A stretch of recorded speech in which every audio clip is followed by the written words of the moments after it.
Amém. Pode sentar. Graça, alegria, paz e as santas incomodações do Espírito Santo sejam conosco. Não são as incomodações do seu coração, da nossa alma, não são as incomodações que vêm do inimigo, essas estão repreendidas, mas as incomodações do Espírito Santo de Deus, que quer nos ver cada vez mais parecidos com o Filho, aquele que tem um nome acima de todo nome, aquele que abre e ninguém fecha, aquele que fecha que ninguém abre, aquele que reina sobre tudo e sobre todos, aquele que tem um nome acima de todo nome, aquele que é o Deus presente, o Deus Emanuel, o Deus conosco, o Deus da segunda, da terça, da quarta, da quinta, do sexto, do sábado, do domingo, é o Deus 24, é o Jesus, é o Espírito Santo que está nos movendo. É essa incomodação que quer que a gente sintonize agora o nosso canal, cada vez mais agora, aquela sintonia fina. Eu recebi muita oração aqui, já fui abençoado demais nessa noite, podia ir embora, mas o Papai do Céu tem um recado. Mas eu queria que mais uma vez você orasse pelo seu coração. Eu vou ler um texto da palavra, e eu queria ler esse texto em espírito de oração, Mateus capítulo 9. Eu vou usar isso como uma introdução a tudo aquilo que eu vou falar. E enquanto eu estiver lendo, vá orando. Fala assim: Senhor, ministra para mim. Fala aquilo que eu preciso ouvir. Diz assim a palavra do Senhor. Jesus ia andando por todas as cidades e povoados, ensinando nas sinagogas, pregando as boas novas do reino e curando todas as enfermidades e doenças. E ao ver as multidões, teve compaixão delas, porque estavam aflitas e desamparadas, como ovelhas sem pastor. Então disse aos seus discípulos: a colheita é grande, mas os trabalhadores são poucos. Peçam, pois, ao Senhor da colheita, que envie trabalhadores para a sua colheita. E chamando os seus 12 discípulos, deu-lhes autoridade para expulsar espíritos imundos e curar todas as doenças e enfermidades. E Jesus enviou os 12. Senhor, nós nos submetemos ao Teu Santo Espírito. Como é doce a Tua presença nesse lugar, Pai. Como é agradável estar na Tua presença, na Tua casa, com os meus irmãos e irmãs. Agora, Senhor, fala a cada um de nós aquilo que o Senhor mesmo deseja falar. Aqui está só um instrumento, Pai. Muito obrigado, em nome de Jesus. Amém. Amém. Que privilégio estar aqui com vocês nessa noite. Estou muito feliz. Estou muito honrado por ser o preletor dessa conferência, por ser amigo do pastor Calixto, da Silvana, por estar desfrutando da amizade do pastor Sebastião, de conhecer mais a igreja, de estar nesse exato momento, nesse exato lugar. Eu não me sinto digno em nada de estar aqui. Mas, como diz a palavra do Senhor, Ele escolhe as coisas loucas, as fracas, para envergonhar as grandes, as fortes. Então, eu sou um desses que desde antes de nascer, eu fui escolhido. E você pode dizer assim: bom, mas será que Deus nos escolhe antes mesmo da gente nascer? Bom, eu tenho certeza que eu fui. Porque a minha história, eu estar aqui, só tem essa razão, não tem outra razão de ser. Eu sou fruto de um casamento arrumado, vamos dizer assim. Meu pai era um líder, presbítero numa igreja, homem próspero, fazendeiro. E a minha mãe era uma jovem, adolescente, que estudava num seminário teológico próximo de onde esse senhor rico trabalhava. E esse senhor já tinha sua família, mas decidiu se envolver com essa jovem. Eles tiveram um caso e eu nasci. Estou resumindo bastante a história. Essa segunda família foi formada de maneira totalmente disfuncional, se você entende o que eu estou falando. Meu pai colocou, então, minha mãe numa outra cidade, a sustentou, manteve o compromisso de sustentá-la, mas eu cresci com um pai ausente. Eu via o meu pai uma vez por semana, às vezes de 15 em 15 dias, só por algumas horas. E eu fui crescendo cheio de complexos e culpas. Na adolescência eu fiquei com raiva de Deus. Por que Ele permitiu que eu tivesse nascido? Porque a minha vida não fazia nenhum sentido.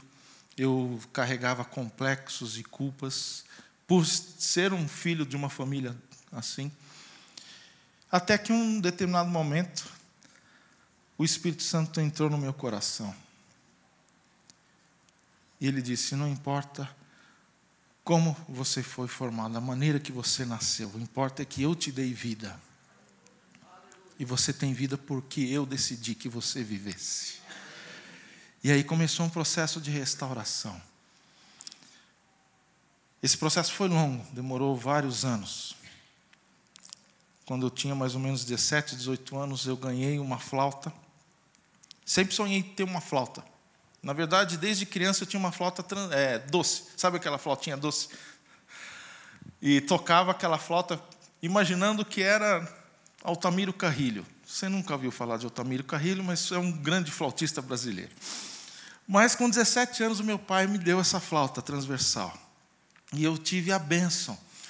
Procurando um professor de flauta, a uma quadra da minha casa morava o melhor professor de flauta do Brasil. E eu fui estudar com ele, professor João Dias Carrasqueira. Quem é da música sabe. E esse senhorzinho já tinha mais de 70 anos quando eu conheci. Ele era tão especial, mas tão especial, que ele, a cada lição, a cada semana, a gente tinha um método, né? A gente tinha que estudar, eu tinha que estudar um método, tal, apresentar a lição, e ele observava as minhas lacunas, ou seja, aquilo que eu precisava melhorar no estudo do método, e ele compunha uma canção, uma valsa, um chorinho, uma seresta, cada semana, baseado naquela dificuldade minha. Então eu fui muito abençoado. Alguns anos depois, eu pude tocar com o filho dele, Toninho Carrasqueira, na Orquestra Jazz Sinfônica do Estado de São Paulo. Desse passo, até chegar à Orquestra Jazz Sinfônica, foi o tempo que eu passei no Milad. Talvez você também não conheça Milad, mas é um grupo que lá na década de 80, nós saímos pelo Brasil com um ônibus e uma turma muito maluca, jovens que entenderam que deviam consagrar sua vida ao Senhor. Eu estou falando de 1983, 84, viver de música, servir ao Senhor com música, naquela época, era só para gente tipo que nem o Janires do Rebanhão. Se você não sabe, vai lá no YouTube, tenta ver. Paulo César do Logos, também outro querido. E a gente, moleque, a gente não vamos fazer. Mas eu era tão traumatizado, eu carregava tanta culpa, tanto complexo, que eu não conseguia tocar em público. Eu sabia tocar, gostava de tocar, mas chegava na hora de tocar em público, eu travava. E a turma do Milad achava o maior barato, porque na hora do treino, na hora do ensaio, eu mandava bem, esmirilhava. Na hora de tocar, nossa, terrível. E eu lembro que, várias vezes, eu tive que fazer um compromisso muito forte comigo mesmo e com o Senhor. Senhor, o Senhor quer mesmo me usar na música? É isso mesmo? Porque parece que eu não dou jeito.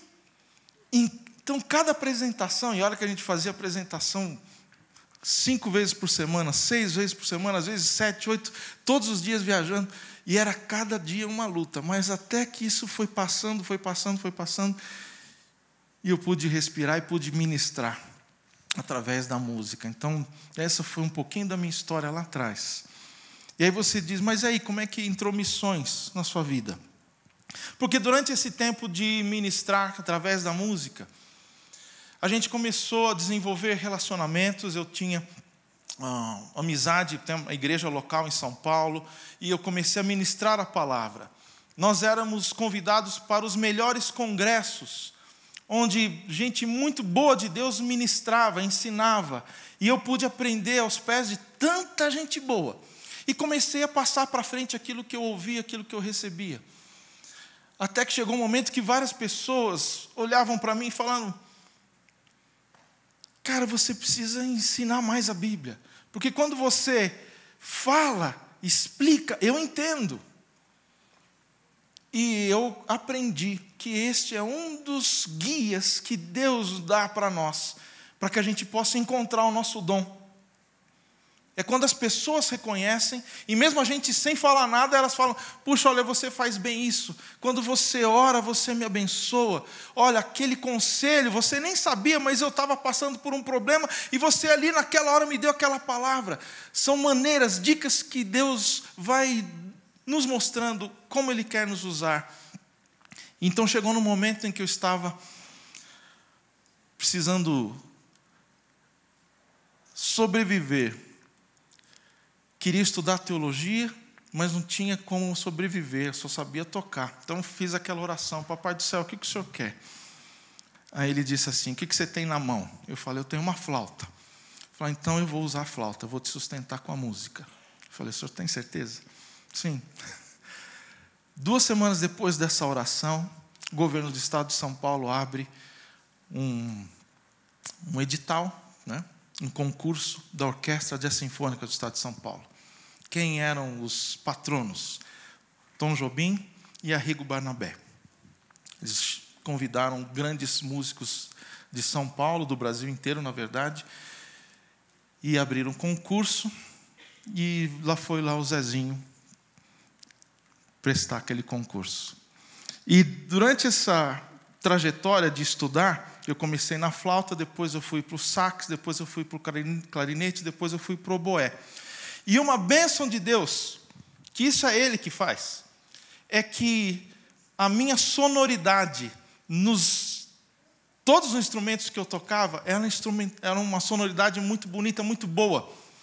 Ou seja, você, quando tem um multi-instrumentista, você consegue identificar nele: aquele é o instrumento dele. Ele pode tocar 2 ou 3, mas não, mas comigo não. Bênção do Papai do céu. Eu passava de um instrumento para o outro com a mesma flexibilidade, versatilidade, sonoridade. Então, quando chegou na hora do exame da orquestra, eu passei.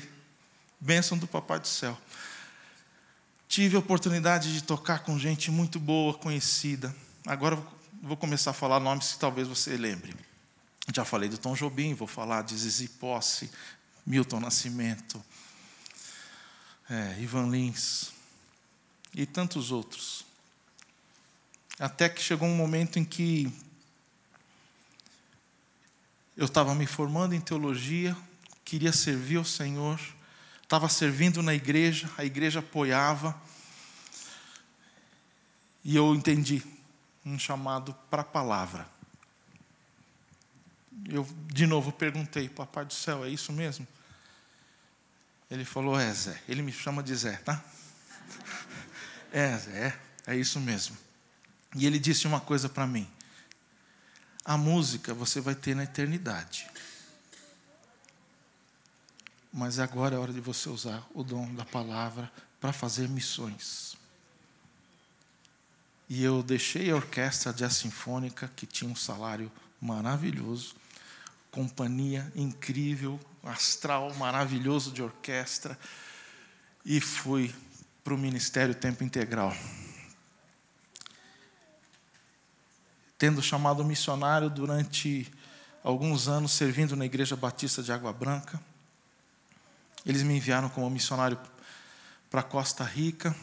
Fui fazer missiologia, voltei ao Brasil, assumi a MIAF, como o pastor Calixto mencionou. Mas aquela chama missionária sempre ardendo no meu coração, e eu perguntando para ele: qual é o tempo? Quando o Senhor vai me mandar para as nações? E nessa trajetória, durante 3 vezes, eu fiz as minhas próprias... tomei as minhas próprias iniciativas. Como diretor de uma agência missionária, a gente tem certa liberdade. E eu, então, fiz projetos e me coloquei como missionário a ser enviado. Legal, né? Uma boa. Montei um projeto maravilhoso na África do Sul. Era para ser uma base missionária, onde os missionários iam ser recebidos, iam aprender inglês na África do Sul, iam ser treinados em islamismo. Ali é um país que tem um lugar muito forte do islamismo, então a gente iria ser treinado em islamismo, pegava o inglês, e além do mais já estava na África, podia fazer projetos de curto prazo ali, transculturais.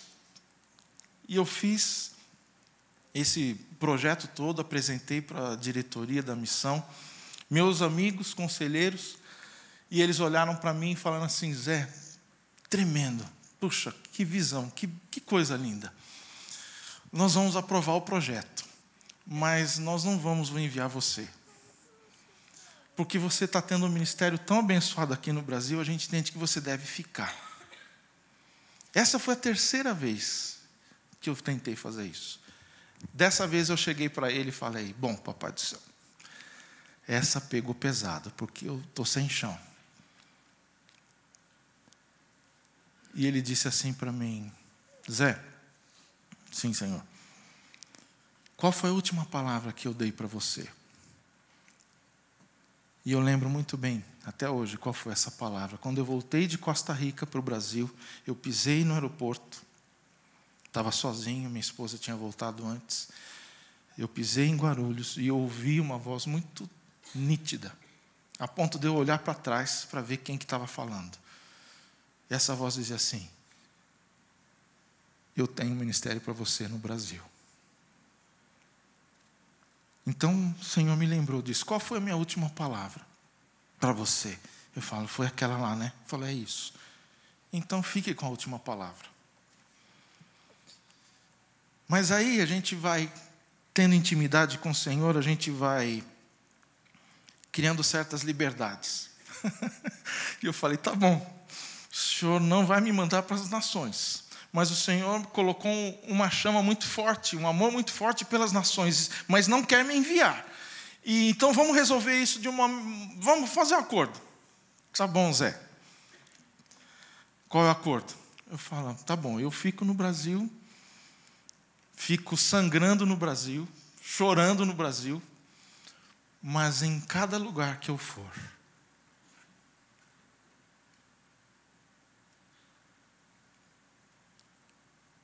o Senhor vai levantar gente para ir para as nações.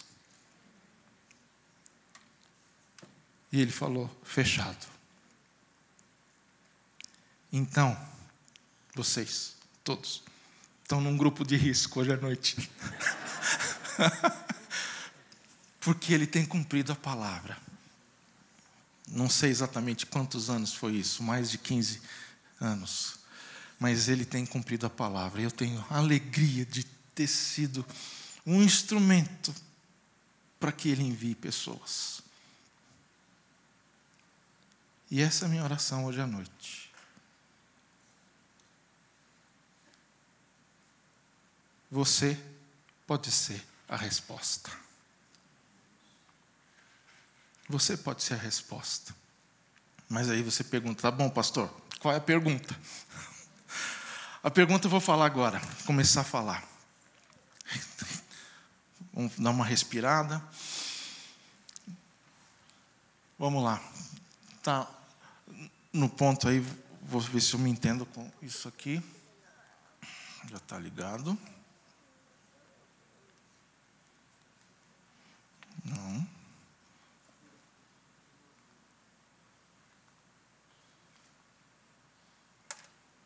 Se não, você pode me ajudar. Quem estiver em cima pode ajudar.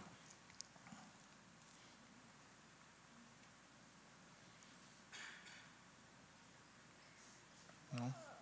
Olha lá. Pode passar o primeiro slide. Eu queria começar nesse mergulho. Nós vamos fazer, na verdade não é um mergulho, na verdade é um sobrevoo. A gente vai dar uma panorâmica e em determinados momentos eu vou dar umas rasantes assim, tá? Então imagine que a gente está num avião daqueles supersônicos lá de cima, a gente vê aquele panorama, em alguns momentos a gente baixa e vamos fazer esse exercício. Primeira coisa que eu queria que você entendesse é que o mandato missionário, a ordem de chamada, o movimento missionário, ele é um movimento migratório, por natureza. A minha tese que eu vou desenvolver está muito em voga hoje em dia. Nós vamos falar muito sobre migração. Foi um tema nos últimos 5 anos, o tema da migração tem ocupado as primeiras páginas dos jornais, as conversas mais importantes em todas as reuniões de cúpula no mundo. Hoje se fala sobre migração, sobre refúgio.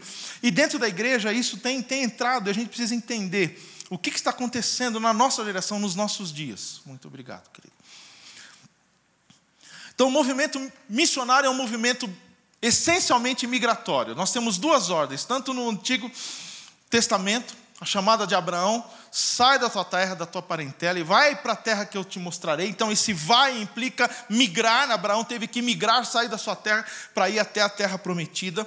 E Jesus nos envia como discípulos, fazedores de discípulos. Mateus 28. Vão e façam discípulos em todas as nações. Então, implica em sair, migrar. Uma outra coisa importante que eu quero destacar, como alicerce, preparando para o nosso voo, é que Irineu de Lyon, chamado um pai da igreja, ele diz essa frase que é impactante.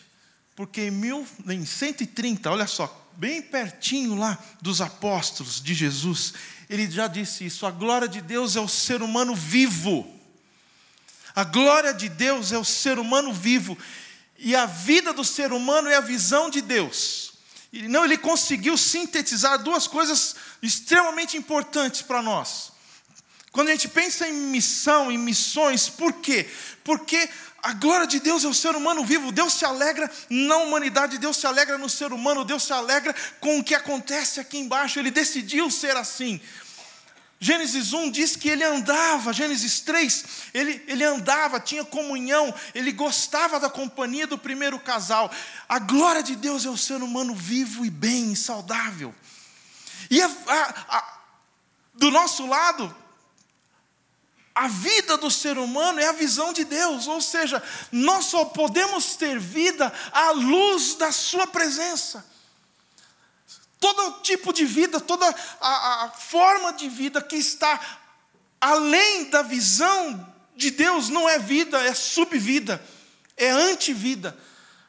A vida humana só faz sentido sob o olhar amoroso, gracioso, misericordioso de Deus. Migrar é um direito humano, mas olha, na Declaração dos Direitos Humanos lá, feita em 1950, 51, logo após a Segunda Guerra, diz aí: toda pessoa tem o direito de deixar qualquer país, inclusive o próprio, a este regressar. Isso é uma declaração de direitos, porque a gente sabe que na prática isso não funciona. Causas da migração. Por que as pessoas saem dos seus lares, dos seus países? Bom, N razões, vocês estão vendo aí várias. Guerras, desastres naturais, o próprio fenômeno da urbanização. Pessoas se movem em busca de trabalho, pessoas se movem em busca de melhores oportunidades de estudo, pessoas se movem, mudam de país por um grande amor, uma paixão. Deixa eu fazer uma pergunta aqui: quantas pessoas nasceram em Curitiba? Levanta a mão. Ao contrário agora, quem não nasceu? Meio a meio, 50-50. Em algumas cidades, em algumas cidades eu faço esse levantamento, em 90, 80, numa igreja eu fiz essa pergunta e 100% não tinha nascido naquela cidade. A gente vive essa época, e esse movimento todo, esse movimentar todo está sendo descrito como diáspora, que é uma palavra grega que originalmente significa dispersão. Dispersar. Então a gente já ouviu falar da diáspora do povo judeu, quando ele foi espalhado. Então, num primeiro momento, diáspora significa dispersar. Mas eu estive estudando, até preciso atualizar esse slide, porque eu estive estudando mais no grego, e há pouco tempo, preciso confessar a vocês, eu descobri que diáspora também tem um segundo significado, que significa semear. Olha que interessante, guarde essa dica. Porque ao mesmo tempo que esses povos estão sendo dispersos, num certo sentido, esses povos também estão sendo semeados. Há um mover muito maior, sobrenatural, sobre as nossas vidas. Quais as consequências? Megacidades, encontros de cultura, cidades altamente complexas, com bairros, onde tem o bairro chinês, o bairro japonês, o bairro coreano, o bairro marroquino e o bairro somali, e você vai nesse caldeirão. As grandes cidades se tornaram um caldeirão multiétnico, multicultural. Mas aí tem uma outra consequência. Essas megacidades, esse sincretismo, vamos lá, tem causado um movimento contrário. Se voltar, você pode ir pilotando aí daí, não tem problema. Esse movimento contrário é uma reação natural com o diferente. Por quê? Se eu não conheço quem está chegando, eu me sinto... Quem é esse? Quem é esse que vem ao meu encontro? Ele vai me dominar, ele vai querer tomar o meu emprego, ele vai querer casar com os meus filhos, e quem é esse? Então, os mais radicais nessa reação são chamados de xenófobos. Xenofobia, com certeza você já ouviu essa palavra. O que significa xenofobia? Xeno, do grego, então novamente uma palavra grega. Xeno, estrangeiro. Fobia, medo, aversão. Então é aversão ao estrangeiro, xenofobia. Aqui no Brasil é interessante, porque quando eu fui pesquisar quais eram os atos de violência, os atos xenófobos contra, os grupos que nós temos no Brasil, eu identifiquei um perfil.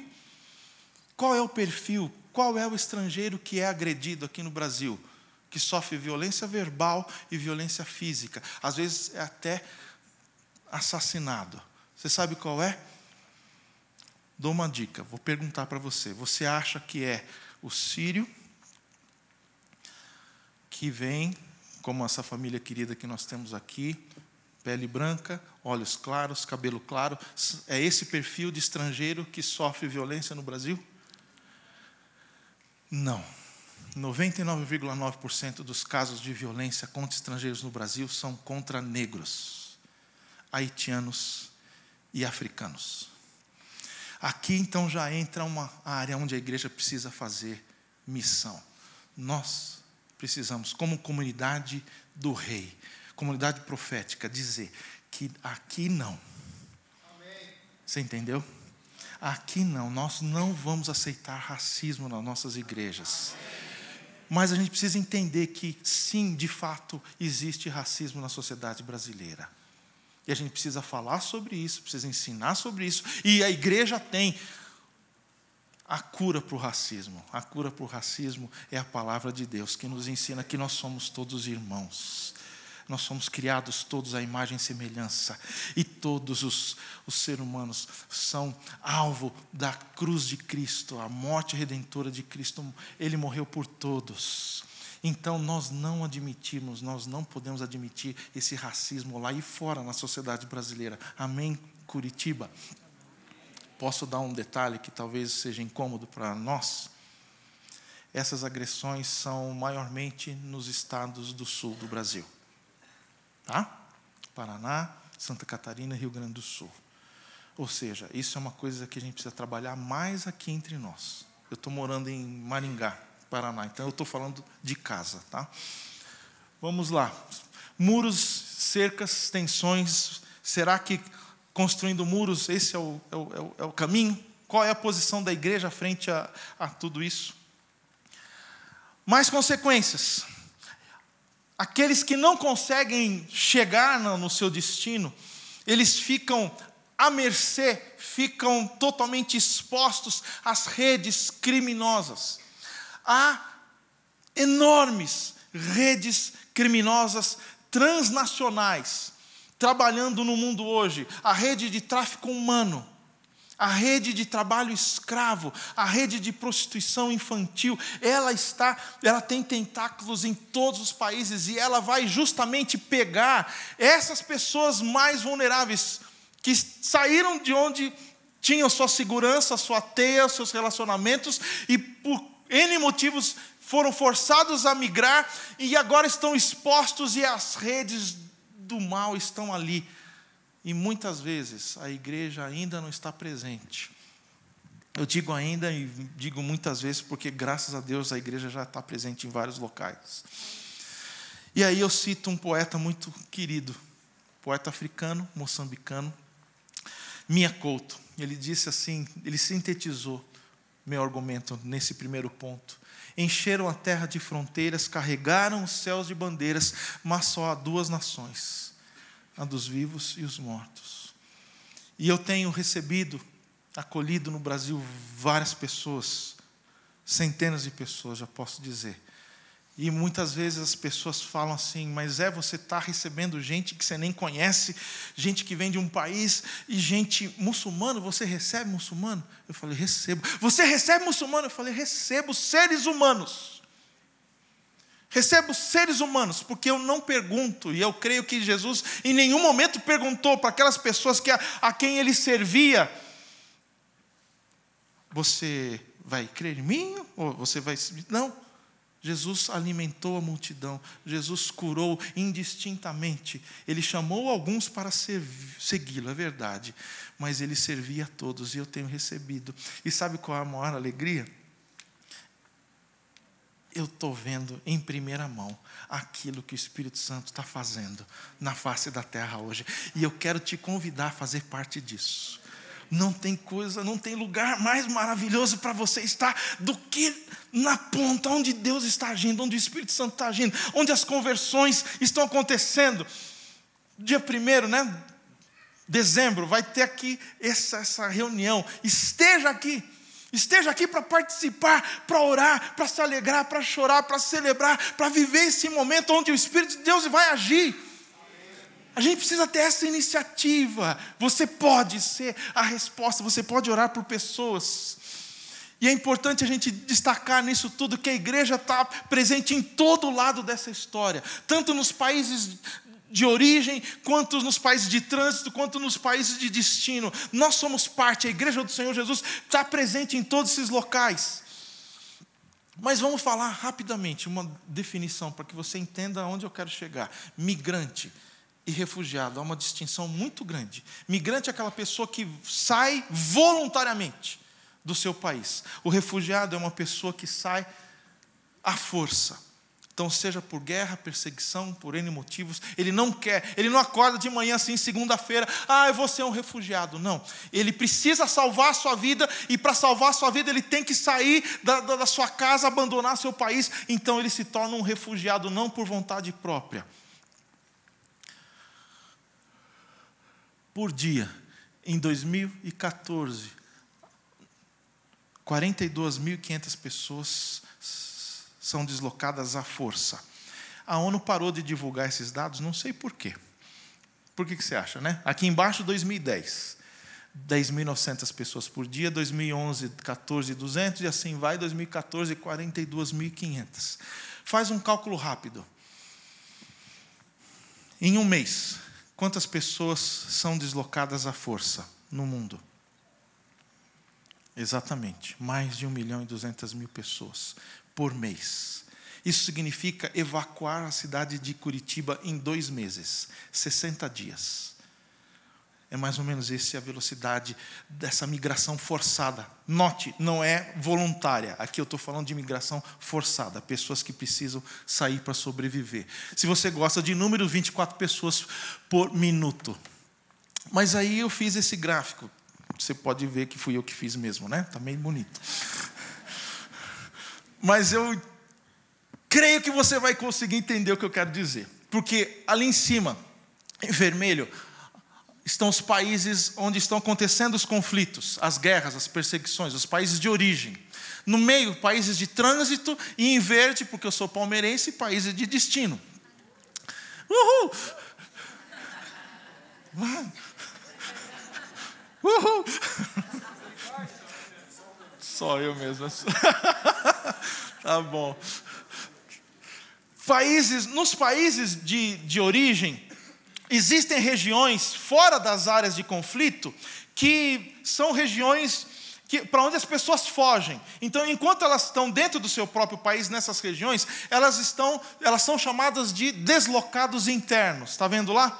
Ela está dentro do seu país, ela não está mais na sua casa, teve que fugir, mas você pensa assim, não, esse lugar é legal, né? Áreas seguras. Aonde é que estão essas áreas seguras? Nos desertos, nos lugares mais terríveis.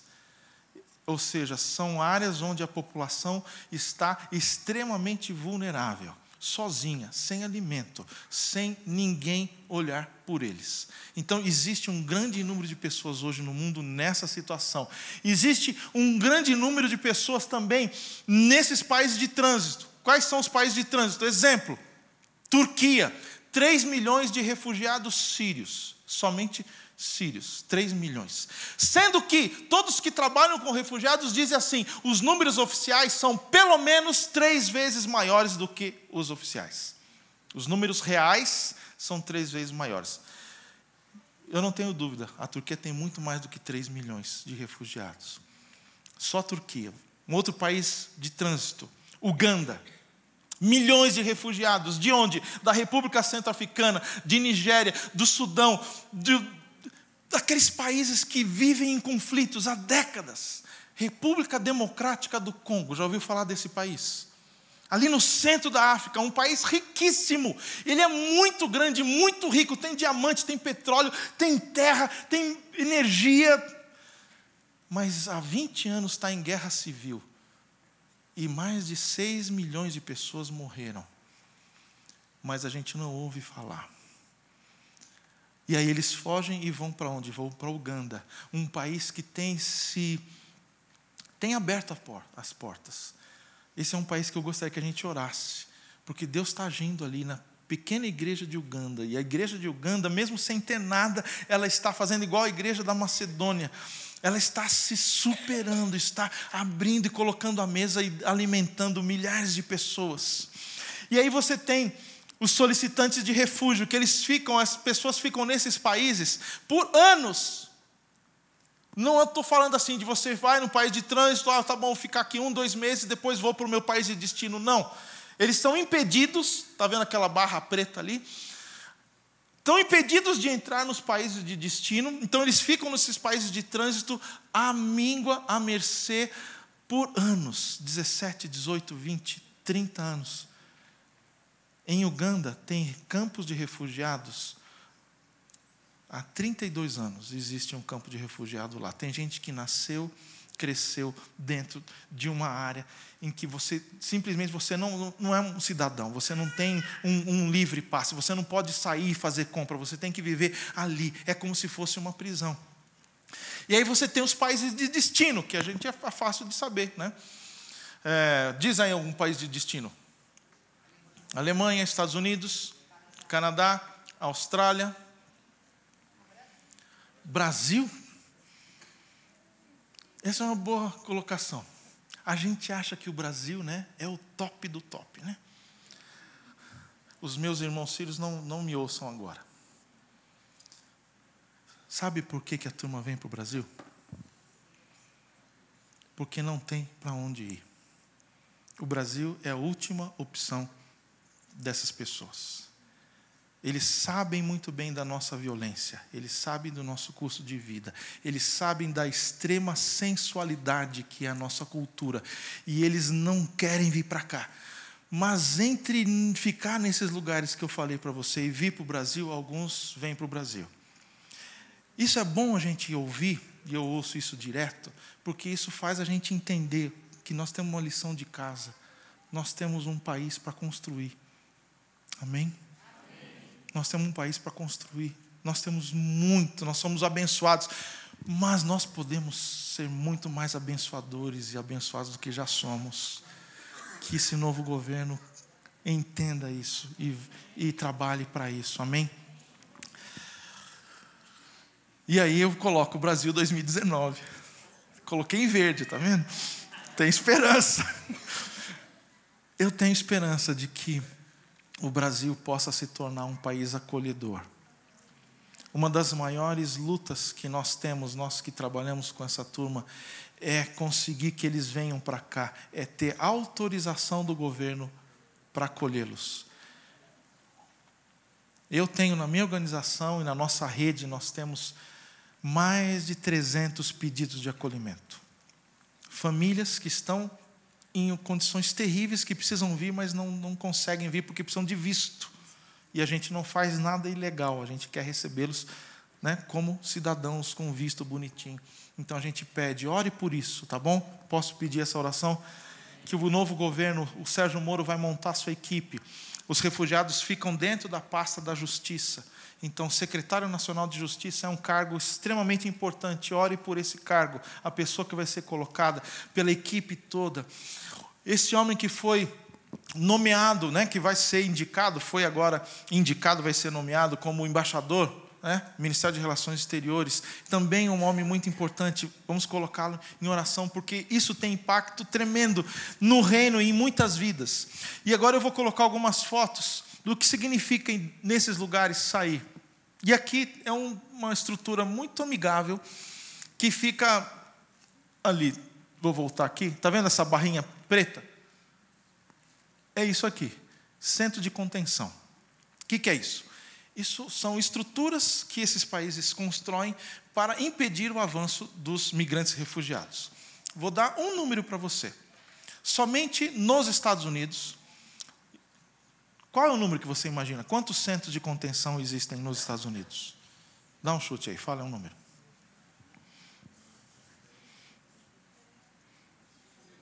5.000. Quem mais?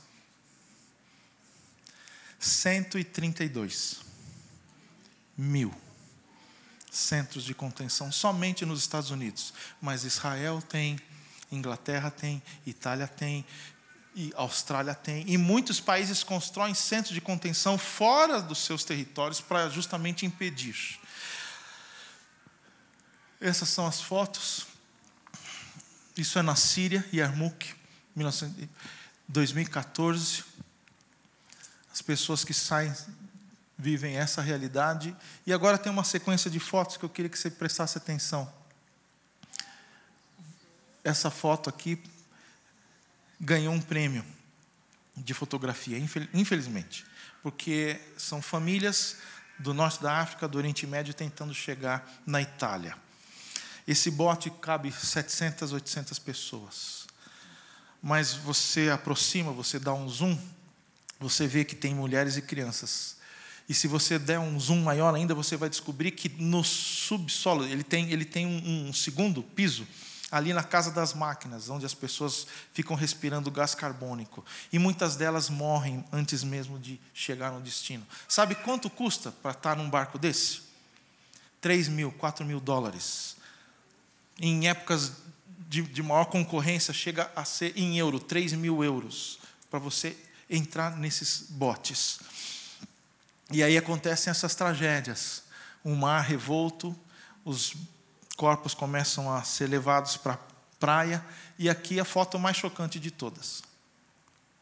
Essa é uma praia na Itália, onde naquela semana 2 barcos naufragaram. Um tinha 400, outro tinha 700 pessoas. E o mar estava trazendo os corpos. E olha aquele casal ali, em cima, com cara de paisagem. Aqui no pé da fotografia, não são turistas dormindo, são pessoas mortas, foram cobertas. Mas o que me choca nesse tipo de foto, nessa situação, é que esse casal somos nós, sou eu e você. Muitas das nossas atitudes para com tudo isso que está acontecendo aí fora é exatamente isso. A gente está olhando para cima, fazendo de conta que não tem nada acontecendo. 86% dos refugiados estão em países pobres. 75% são crianças. 75.000 crianças chegaram sozinhas na Europa em 2016. Aí você pergunta, por que crianças vão sozinhas? Bom, primeiro porque os pais morrem no caminho. Segundo, porque quando chega na hora de embarcar, não tem dinheiro para levar todo mundo, então eles têm que fazer uma opção, que filho leva, que filho fica. E normalmente as crianças menores são levadas e os adolescentes ficam. Mas isso causa um outro grande problema, que é um grande número de meninas, adolescentes, que ficam nos campos de refugiados na Grécia e na Turquia, quando suas famílias vão em direção à Europa. Elas não conseguem ser levadas. E aí você tem centenas, milhares dessas meninas à mercê de tudo quanto é gente ruim. Não tem vigilância, não tem polícia, não tem energia elétrica, não tem nada.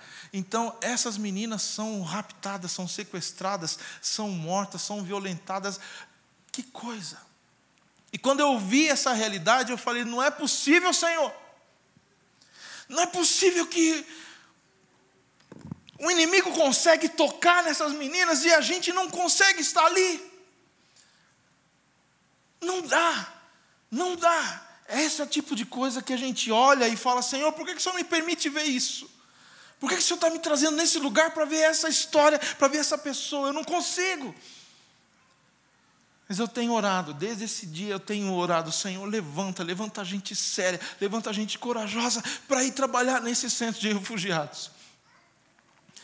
E há 6 meses atrás, Deus levou um casal muito querido, John e Ivone, eram os meus braços direitos em São Paulo, trabalhavam comigo, a gente ia para tudo quanto é lugar trabalhar junto, e Deus chamou-os para ir para o Iraque, trabalhar em um desses campos de refugiados com essas meninas. Glória a Deus, glória a Deus. Recebi uma mensagem dele ontem, falando, Zé, estou voltando para o Brasil, agora no final do ano, vamos conversar, tem muita, as portas estão abertas. Sabe o que ele está contando? Naquele primeiro momento, 2014, 2015, as grandes ONGs entraram, levaram containers, construíram escolas, construíram um monte de estrutura, mas elas saíram. O povo ficou e as estruturas estão lá. Falta o quê? Gente para trabalhar, gente para dar aula, gente para brincar com criança, gente... Você fala assim, pastor, eu não tenho estômago, ir para lá... Eu não sei, o que eu tenho nas mãos? Bom, eu falei para você que eu comecei com uma flauta. Eu tenho dito o seguinte, você sabe chorar? Você consegue chorar? Então você tem todos os pré-requisitos para ser enviado. Porque se você consegue chorar, você responde essa oração que Jesus fez. Porque para ser usado, você precisa ter compaixão. E se você é capaz de chorar, isso quer dizer que você tem compaixão, que Deus tem colocado esse amor, e você pode ser usado. Muitas e muitas vezes não é palavra, a gente não tem palavra, não tem o que você vai dizer diante de tragédias. A gente só pode dizer uma coisa, abraçar e chorar junto. Com o tempo, a gente vai poder demonstrar que o Papai do Céu ama e é capaz de restaurar, como Ele tem feito tantas e tantas restaurações. Amém? Desculpe essa foto, mas você precisa saber disso. Uma das piores redes do mal que existe é a rede de tráfico de órgãos, que pega essas crianças, que pega essas pessoas e injeta, faz alguma coisa para eles dormirem, ou mesmo sem dormir, faz a negociata. Ok, você quer levar o seu filho? Imagina, você vai deixar sua filha adolescente num campo de refugiado, você fala, eu não tenho dinheiro. Aí o traficante diz, mas você tem um rim, eu posso comprar o teu rim, é o preço da passagem. E assim tem acontecido na Líbia, no Egito, em vários outros lugares, infelizmente. Mas vamos falar de coisa boa? Vamos. Existe um mover de Deus em cima disso tudo. Acima disso tudo existe um Deus que está movendo as águas. E Rick Warren, um pastor americano, escreveu aquele livro, Uma Vida com Propósito, você já deve ter ouvido. Ele tem uma das ilustrações que para mim é mais rica, uma das mais ricas. Ele diz assim, você não consegue criar uma onda. Rick Warren é da Califórnia, praias, surf, aquele esquema todo. E aí eu pergunto, né, você é surfista. O surfista não consegue criar onda, mas ele consegue observar aonde a onda está quebrando, aonde o vento está soprando. E ele consegue colocar a prancha no lugar certo, na hora certa. Eu quero desafiar você. Você tem uma vida e uma prancha. Coloque ela na onda de Deus.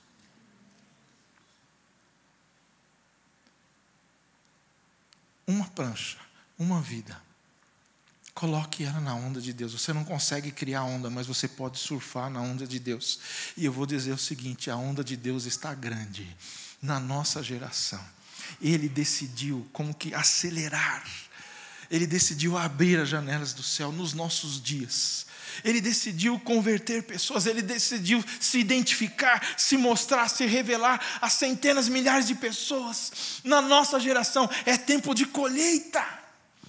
É tempo de sair, é tempo de celebrar, é tempo de aumentar a mesa. Aumenta a mesa. Se a gente tem possibilidade, se a gente tem recursos, não vamos construir muros mais altos, vamos construir mesas maiores. O reino do Senhor é um reino onde todos são convidados à mesa.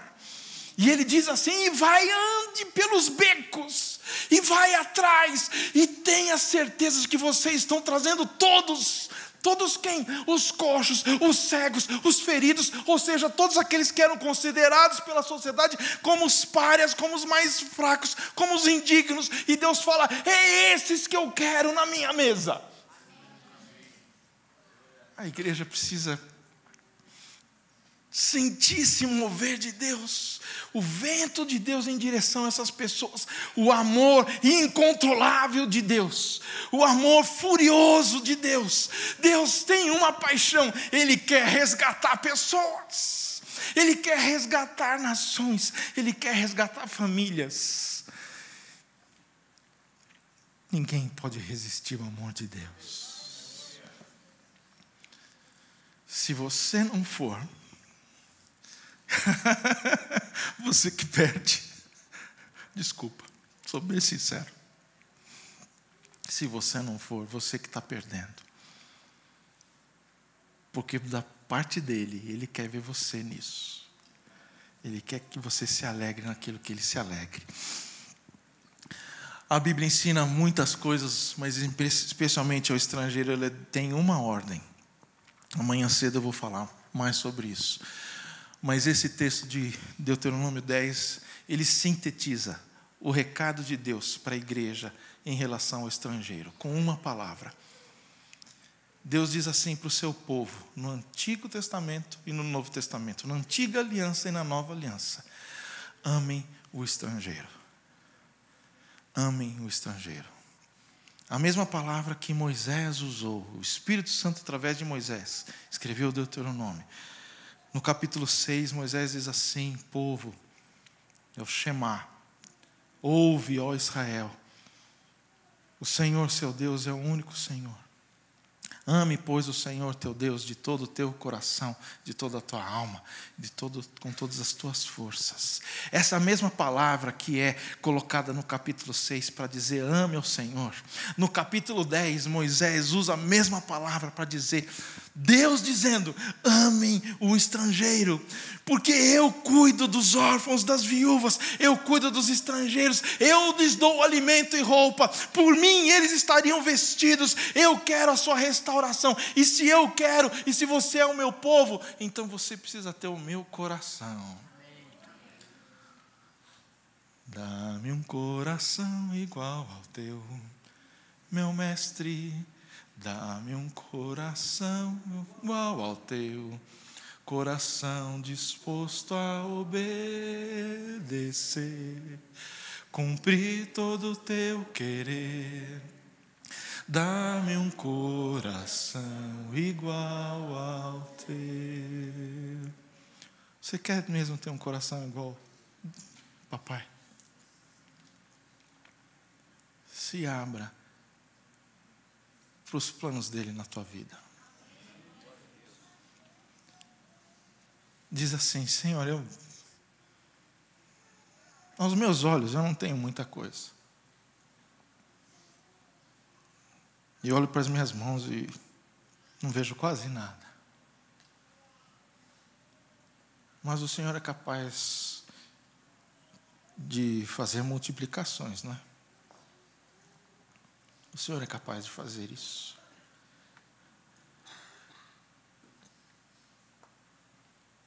Então toma a minha vida. Tudo que eu tenho, tudo que sou. Toma a minha vida. Enche-me com a tua glória. Faz algo novo. Eu quero fazer parte daquilo que o Senhor está fazendo. Eu quero ser usado para transformar pessoas. Eu quero ter essa alegria em volta da mesa. Eu quero provocar alegria nas crianças. Eu quero restaurar aquelas famílias que foram feridas.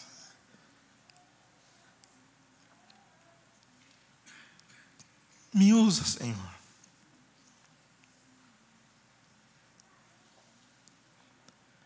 Não me deixe fora dos teus planos, não me deixe fora do que o Senhor está fazendo nessa igreja, do que o Senhor está fazendo no Brasil, do que o Senhor quer fazer no mundo. Não me deixe fora, eu quero ser a resposta.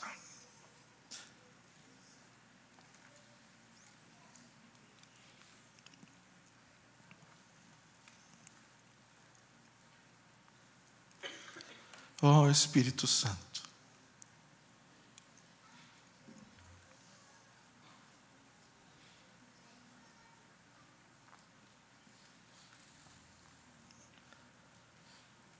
ó Espírito Santo, venha sobre nós e faz de novo. Faz de novo, Senhor. Reacende o meu amor por Ti.